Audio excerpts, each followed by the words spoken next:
Hello, I'm Mark Payne of the West Virginia Humanities Council. Welcome to History Alive. History Alive is a program of the Humanities Council that brings historical figures to life through portrayals by presenters who have conducted thorough research into their character. These presentations are both entertaining and educational.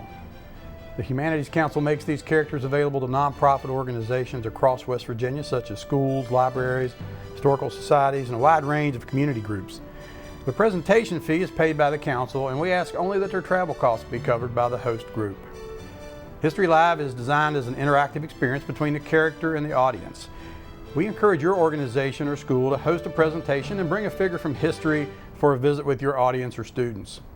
Having someone like Harriet Tubman or Stonewall Jackson come to speak to your group can breathe life into these historical figures. Nothing compares to the live in-person visit. Each presentation consists of 3 parts: a monologue, a question and answer session with the character, and then the presenter breaks character to answer questions about how he or she conducted their research. Our History Live presenters have researched a variety of sources such as diaries, journals, letters, official documents, autobiographies, and the research of other scholars in developing their character. A History Live presentation is not a play. It's an audience participation event that relies on interaction between the audience and the character. Being able to ask your own questions of these important figures from the past is a unique experience. It's difficult to reproduce the feel of an actual History Live presentation here in the studio.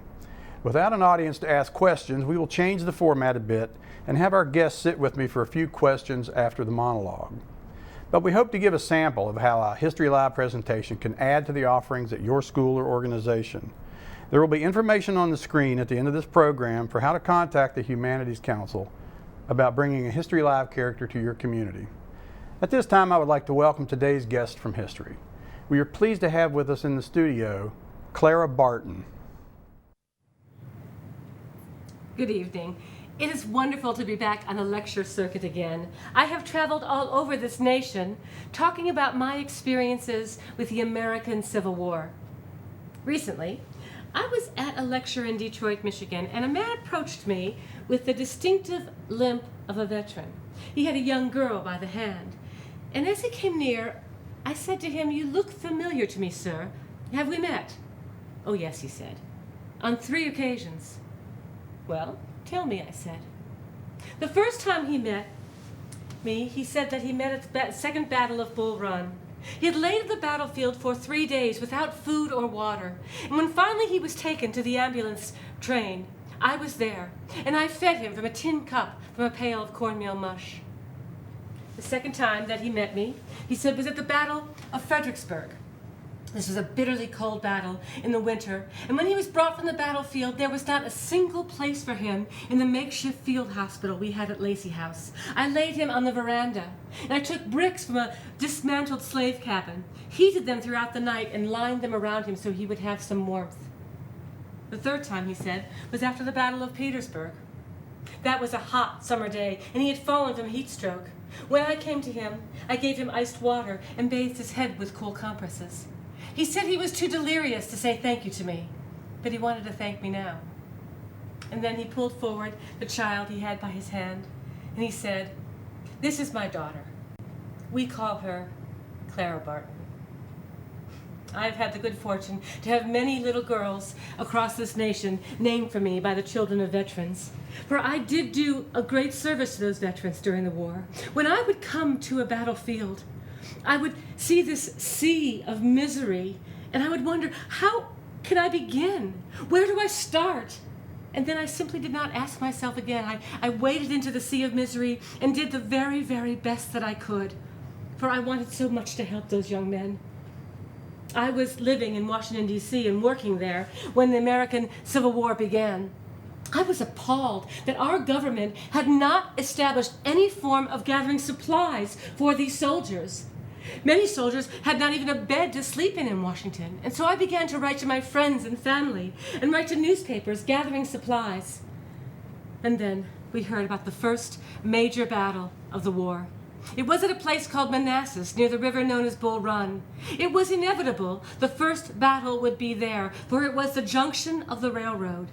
And whoever controlled the junction of the railroad would control the battle. We waited for news.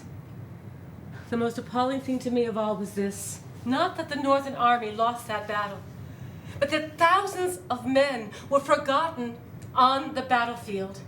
The American government had not yet established an ambulance system, and thousands of men died from simple wounds that might have been easily treated. Instead, died of dehydration and starvation and exposure. I wanted to go to the battlefield. I wanted to help those men. But it simply was not done. Women were not permitted on the battlefield. People thought that women would run in terror when they heard gunfire or faint at the sight of blood. I knew that wasn't true, but women were not permitted. All the nursing was completed by male nurses. Oh, there were women in the city of Washington working for the U.S. Sanitary Commission under the auspices of Miss Dorothea Dix. I didn't want to work for Miss Dix, though. Her nurses called her Dragon Dix behind her back. And she had a rule that only ugly, unmarried women could work for her. Well, I wasn't married, but I didn't think I was ugly. And I didn't want to work in the city hospital. I wanted to go to the battlefield itself. I continued to gather my supplies, hoping to get a pass to go to the battlefield. And soon I began to fill a warehouse, for all the little boxes that I gathered could not I filled up my little apartment. Finally, I met a man named Colonel Daniel Rucker. He was the quartermaster for the Army. I told him that I had gathered supplies, and he asked me, what did I have? I told him I had blankets and food and lanterns. He asked me, how much did I have? I said that by now I had filled 3 warehouses all by myself. He was so amazed that he gave me a pass to deliver my supplies to an evacuation site. I was still not permitted to go to the battlefield itself. But I gathered some friends and we organized some wagons and we waited for news. There was a terrible battle on a place called Cedar Mountain that had been nicknamed Slaughter Mountain for the devastation caused by the troops of Stonewall Jackson. It was near the town of Culpepper, and the Culpepper courthouse was the evacuation site. And so off we set. Now I know that Colonel Rucker intended for me to deliver my supplies and scurry back to Washington as quickly as I could. But I had no intention of seeing those supplies I had so carefully gathered being left and to be distributed by someone else. I planned to stay. But I will never forget that sight when I first arrived at Culpepper. Men had been brought from the battlefield in ox carts that only exacerbated their wounds and dumped on the hillside in the broiling sun. The battle had been 3 days earlier, and none of them had eaten or been offered water since then. They were begging for food, for water, for mercy. Inside the courthouse, it was a makeshift hospital, things were worse. The doctors were so understaffed. They had to work quickly with no time to clean up. The floor was covered with blood and slime and who knows what. Immediately I set to work, for I know the importance of cleanliness in a hospital, began scrubbing the floor. An officer said to me, "Madam, is this not unseemly work for a lady to do?" I said, "Sir, is this not an unseemly place for these pain-racked men?" I worked for 2 days and 2 nights without rest. And when I made my way back to my little apartment in Washington, I collapsed in exhaustion, but now I knew my place, to stand beside the soldier, between the bullet and the city hospital. Men have worshipped at war till it has cost 1,000,000 times what the earth is worth. Deck it what you will, war is hell. Only the desire to allay its misery has ever influenced me to face its pestilent and unholy breath. I continued to work and gather supplies, and then we heard there was another battle in the same place the first battle of the war had been, Bull Run. This time, 8,000 men were forgotten on the battlefield. For 1.5 years into the war, and we still had not yet established an ambulance system.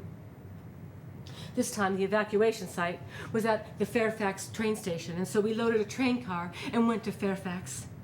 There was a driving rain when we arrived, and men had been dumped on the hillside in the rain. Again, the battle had been 4 days earlier, and the men had not been fed a bite of food. I didn't do much nursing in those days. I simply made food and gave water. One time, I was giving water to a young man, and he said, Miss Barton, don't you remember me? It's me, Charlie Hamilton." Charlie Hamilton, one of my students from when I had been a teacher in Massachusetts. He had carried my books for me. He'd never carry books again, for both his arms were mangled beyond belief. It is no wonder we wept as we worked. I realized that soldiers were being brought from the battlefield in these horrendous ox carts and taken right to the train to be taken to Washington without having eaten. And so I arranged with an officer that I would make huge pots of cornmeal, and every ox cart that came by to the railroad, I would clamber up and feed each one of those soldiers by hand. 7 times in one wagon train, I saw boys who had been my former students. We kept working through the tears. Finally, after several days of work, we were loading the soldiers onto the train, and we heard that Jackson's troops were coming. This was early in the war, and medical personnel were not yet considered non-combatants, and if Stonewall Jackson came, we would be captured and taken to a prisoner of war facility. We quickly got the soldiers onto the train, and I made sure every soldier was on the train before I myself boarded. In fact, the train was pulling out of the station, and a friend grabbed my hand and pulled me aboard just in time. Later, an officer commented upon this. He said that he thought it was the bravest thing he had seen in the war that I, a mere civilian, had made sure the soldiers were safe before I thought of my own safety. Even when all the other officers had boarded the train already, I was the last to board the train. Of course, I went home to my apartment in Washington and collapsed, for I'd worked for 90 hours without rest. But I knew my place now. I would stand beside the soldier.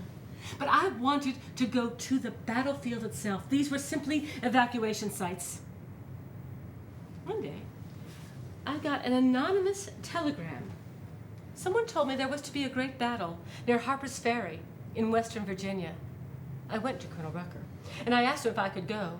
He said I could go, but I could not take any of my female volunteers, only the men who were helping me, and he assigned me 4 wagon drivers to drive the wagons of supplies. And so off we set toward what would eventually become known as the Battle of Antietam.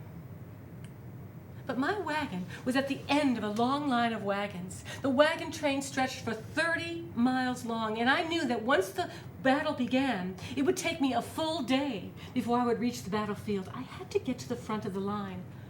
But those wagons were as fixed as the planets. There was no way to pass on that small road. That night we camped by the road, and I pondered my situation. What would my military father have done? I wondered. And then I had the idea. I woke my drivers up in the middle of the night.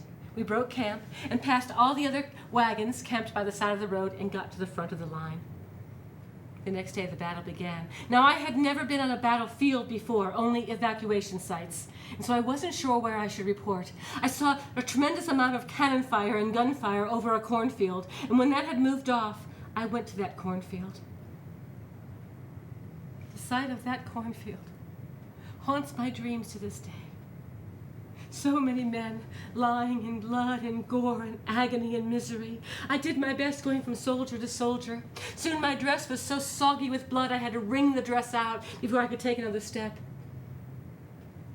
And then I saw a path that must surely lead to a house from the cornfield where there must be a field hospital, and so I made my way there.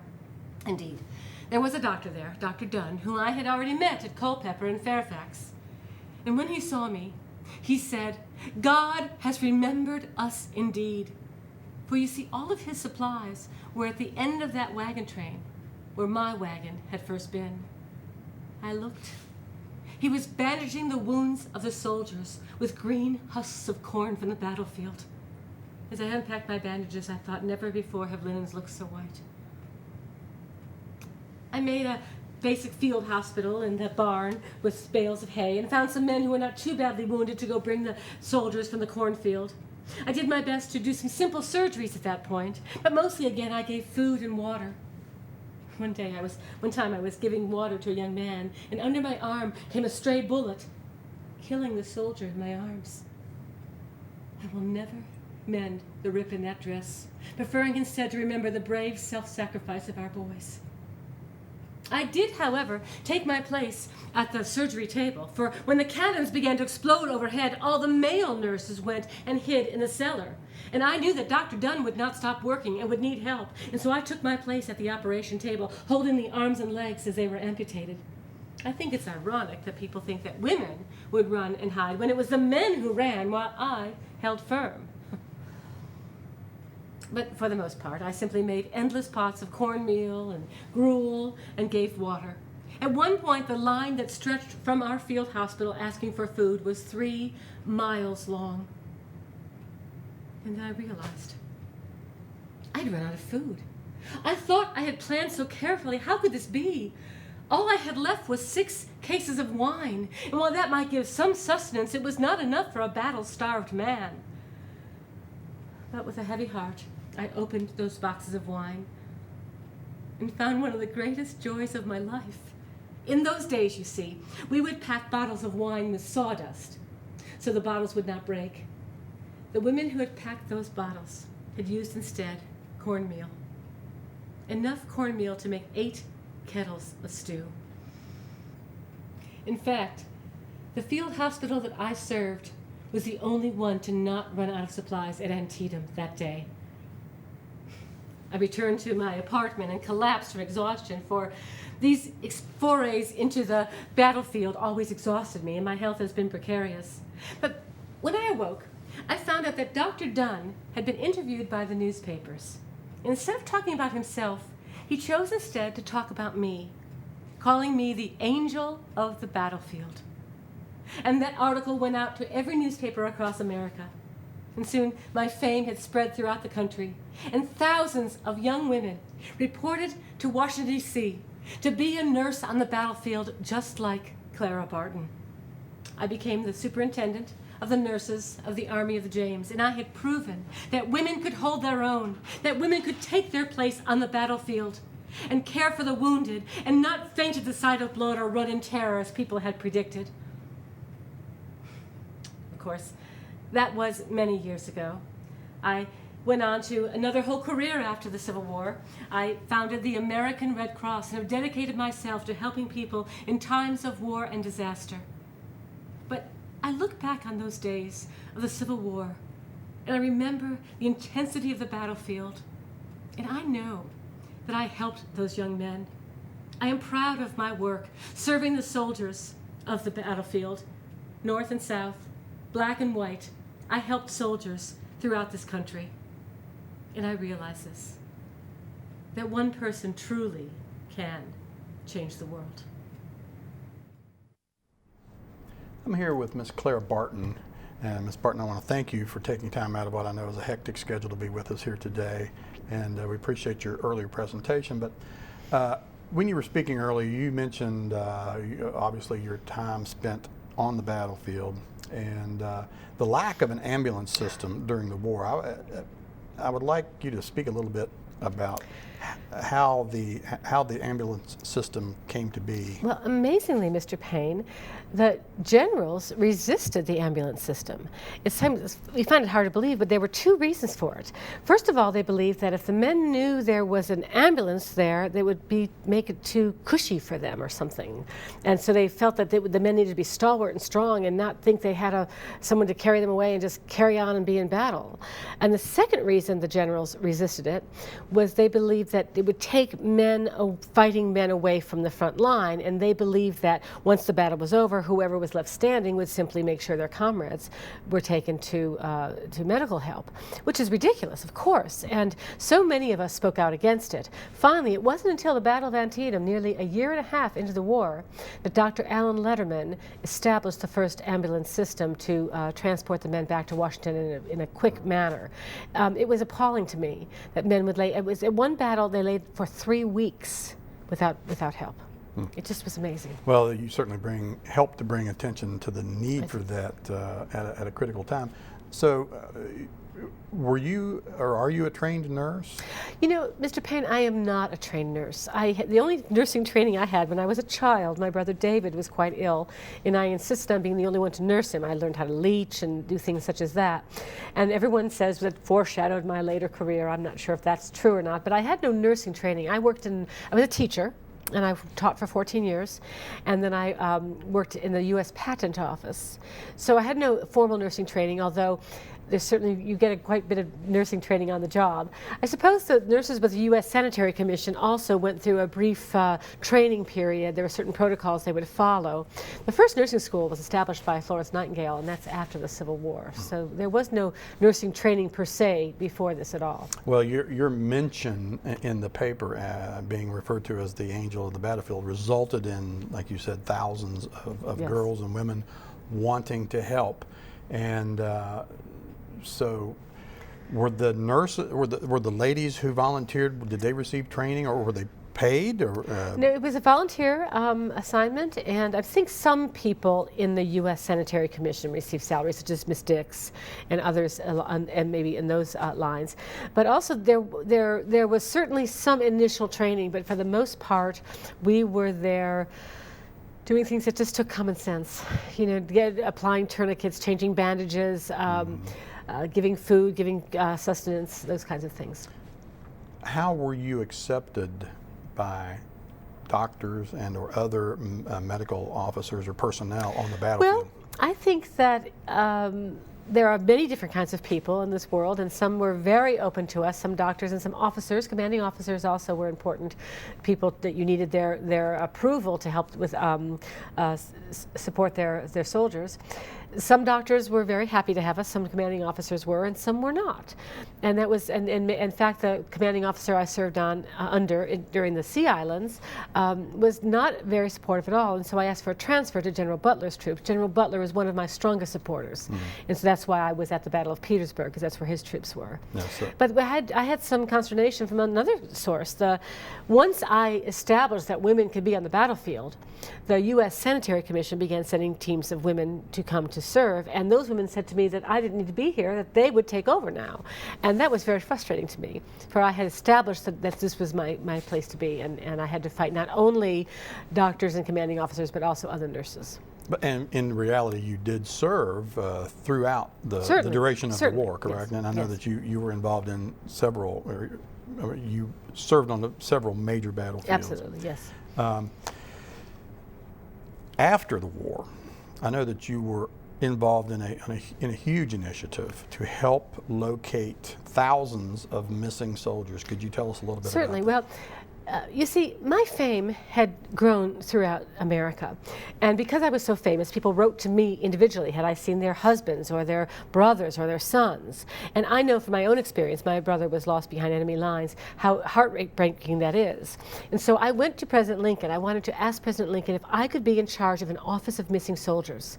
And Lincoln wrote a letter that was put in every newspaper in the nation saying that all inquiries should be brought to me. And I established the Office of Missing Soldiers, as it was called. We were first in Annapolis, Maryland, and later moved to Washington, D.C. with our office.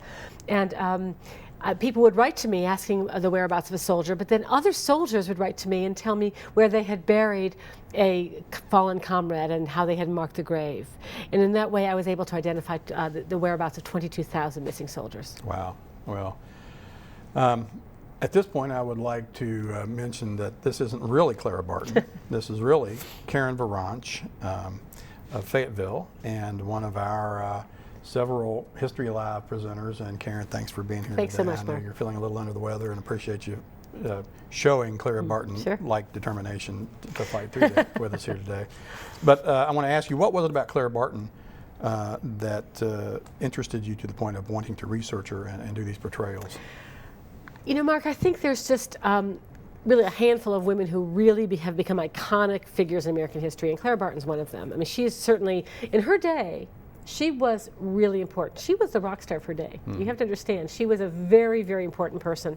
And so she's very well known, and you know, when you do this work, it's helpful if the character you're portraying is a well-known character, and that is just the reality of that. But also, I was so impressed by her amazing determination and the things that, you know, there's so much else in the full monologue that I give. For example, she went back to college, only had money for 1 year, and completes 3 years of college in 1 year.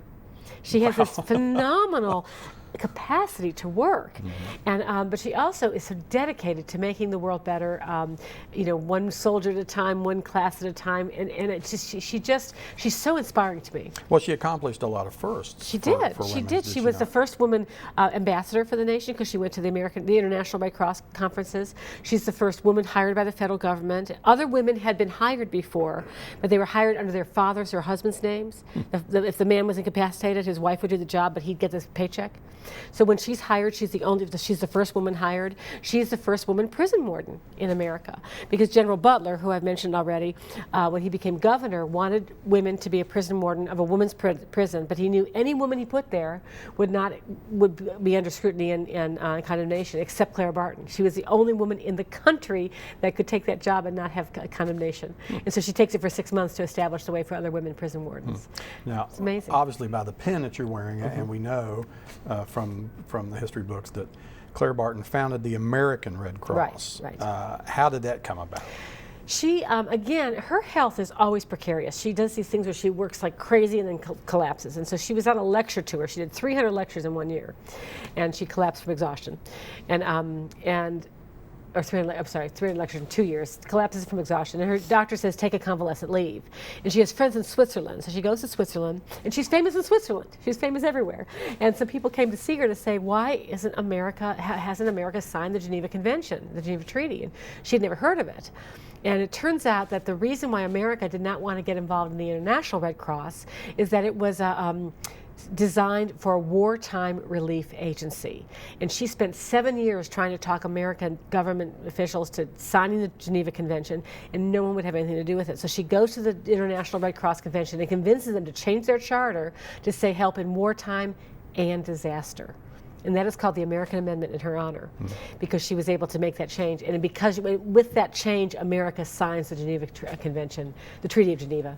And so when that was 1881 was when America creates, and there's a national charter for the American Red Cross. It doesn't mean they get money; they do not get federal money, but they've been chartered by the American government. And you were telling me earlier about an interesting recent discovery. Yes, she was in charge of the Office of Missing Soldiers, and after working for several years, the work was basically paperwork, and so she went on to do her lecture career.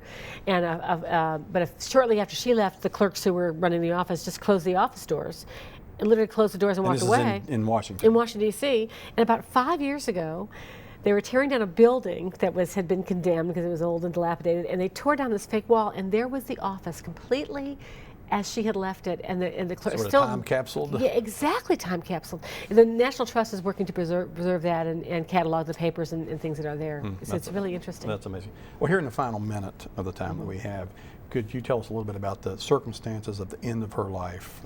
Certainly. Again, she was very, very famous, and she saw in her life, she saw her notoriety, but towards the end of her life, she began to see it erased. There was a woman involved in the Red Cross that wanted her job. Her name was Mabel Boardman, and began to edge Clara out, and even to the point that she went to Teddy Roosevelt, who was president, and said that Clara wasn't keeping track of the records and the books very well, and Teddy Roosevelt takes Mabel Boardman's side.